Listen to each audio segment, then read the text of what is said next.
Hello guys, alas 3 nga po dyan ng hapon at binilhan ko sila ng halo-halo sa tag-init. Sarap dito kay ate kasi kompleto saka madami. Ayun na nga, pupunta na nga ako sa next station ko. Bibili nga ako ng toron at saka ng kamote. Grabe, sobrang init dyan. Mabuti sa kabila ditong side na to makulimlim, malilom. Ayan, naglalakad ako papunta doon sa bilihan ng toron at saka ng kamote dahil nag-request pa siya ng toron. Ayan, naisipan ko lang naman siyang i-video para may magawa-gawa naman sa mundo. Ayun nga, kita nyo guys, so ang init. Ang gabi yung init ngayon. Talagang boom, panis. Nadaanan ko din naman to pa uwi ng bahay. So dito talaga kami madalas bumili kasi madami yung asukal. Saka sulit silang maggawa, masarap. Ayan po yun, may tinda sila, banana Q, kamote Q, saka toon. So ang time na yan, wala nang toon. So naghintay na lang ako kasi gumagawa naman na daw sila. Siyempre wait tayo, isa lang naman bibili. Ayan po yun, nagagawa na sila. Ayan na. Ayan,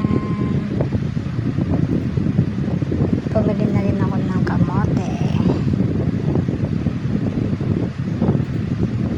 dahil walang maisip na makain na merienda. Ayan na lang. Pag tinatanong ko din naman sila, ayun, wala din, bahala na daw ako. Ayan yung naisip ko. Mahirap kaya bumili pag sinabi na kahit ano tapos bahala ka na.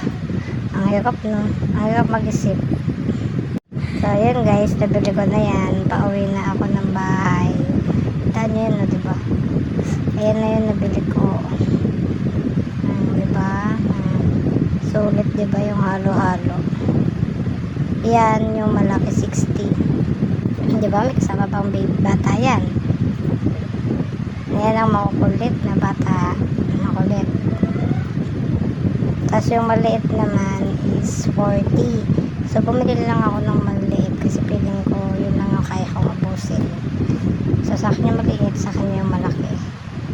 Yun yung bata nagtantoms kasi nga inawakan niya yung halo-halo, baka matapon.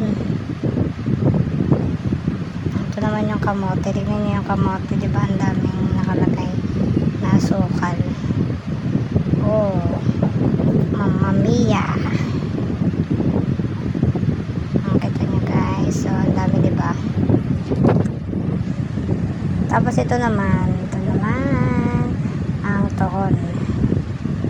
Sakto lang din naman, masarap din naman yung toon nila. Sa kanya naman yan, kay love na lang yan kasi yun yung gusto niya. Diba? Then yung mga binili ko kahit sobrang init sa labas, mabusog lang ang tiyan. Tsaka sobrang init kasi ngayon kaya naghalo-halo. O tignan nyo guys, so diba, paubos na yung akin sa kanya, o diba, sulit yung halo-halo, saka masarap talaga, ang daming laman.